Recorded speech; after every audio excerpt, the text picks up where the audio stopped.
happy people, Tracy Reed here today, coming at you with a life crafted page using the Citrus Twist Kits. Ooh, it's their new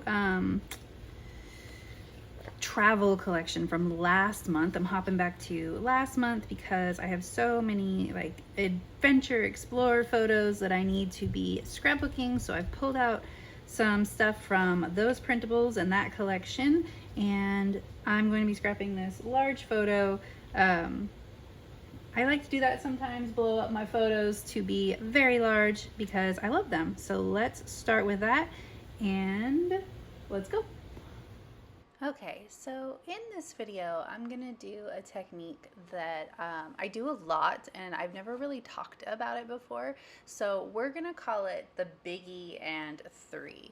It is a technique that I use when I want to scrapbook a page quickly, or I want to focus heavily on a real quality photo. And so the biggie in this instance would be a large photo.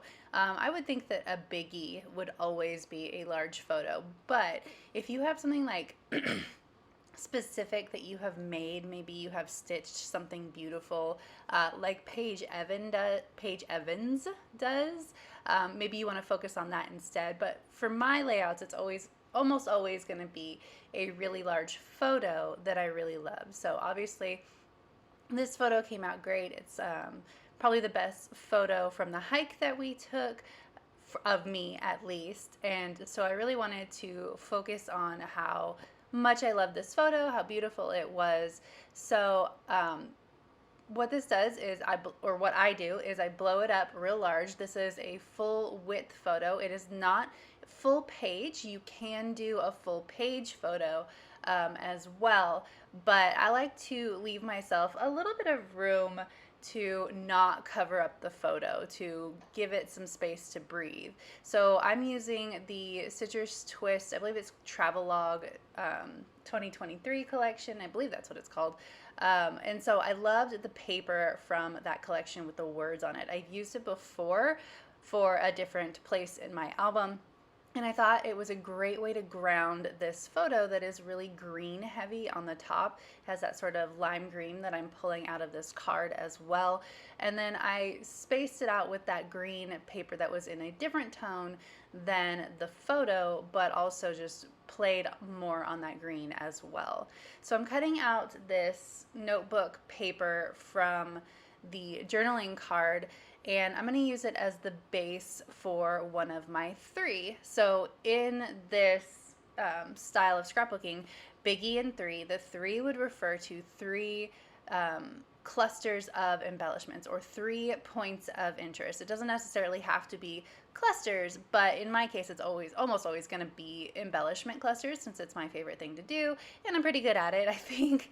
So I almost always am going to use embellishment clusters. Now, year 3 can be a title, journaling, and a single embellishment cluster. You can even include a secondary photo in year 3, but what it really is 3 different points of interest on your layout that draws the eye around your layout. So my first point of interest is going to be right here, sort of framing in the portion of the photo where I'm sitting. And then the second point of interest is going to be down on the bottom corner and then up on the top corner. And you can see once I start building the rest of these clusters, it sort of moves your eye around the page and frames your photo in such a way that it moves the viewer the way that you want it to go. So the largest cluster and the most eye-catching cluster is of course going to be the one with my title, which frames my place in the photo. Like the title is right underneath me, right?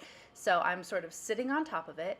And then if you look at the photo, my eyes are looking to the right. So I am literally looking at that top cluster that is smaller.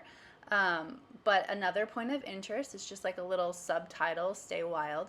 And then you're going to move down visually to that really bright yellowy green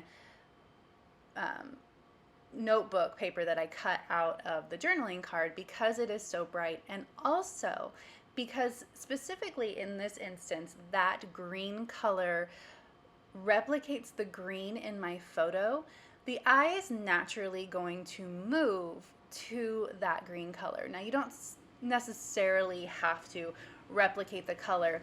It was just like a happy accident that this matched that photo so well. It can just be another point of interest, and your eye is naturally going to move in a triangle around the page. You don't have to get super fussy, nitpicky about it. It's just a way to create visual flow on your page. Now, you don't want to work against the way that the eye is moving in your photo. If you're looking in a certain direction or are oriented in a certain direction, you're going to want to move with that direction. That's like the biggest mistake that I see people make with their clustering, is they're not working with their photo, they're working against it. So you can see all 3 points of interest work around in a circle to work with my photo and not against it. So now I'm going to start sticking everything down, and I decided to pull the cluster just a little bit lower so that I didn't crowd out my photo too much. I don't want to cover up too much of my photo. Obviously, a lot of it is really repetitive, and the main point of interest is going to be me and that white water on the other side, so that's where I really don't want to cover up. But also I'm using my florals in this instance to sort of point to that white water as well. So it's just creates an act of framing the whole thing really beautifully. All right, one more thing I need to add to this page. I'm kind of looking through the Citrus Twist archives here. I thought maybe I would add in some hearts or some stars, but I decided that those really didn't add much to my layout. They just kind of detracted from it, so I pulled them out and I ended up not using them. But I do want to pull in this really cute bear that says Rome. I think he'll be a really great anchor over here and also play off a little bit of that gray, so he's not going to detract from the clusters that I've already created. He's just going to add to it. So I was trying to put down the stars a few times. I really just don't like the way that they look, so I end up putting them away. But I do try. I tried orange, I tried blue. It just wasn't working for me because I think that those stars specifically were just a little bit large and a little bit harsh angles for this page. So we're just going to use some little stars instead, and that will create 3 more points of interest as far as like puffy sticker wise.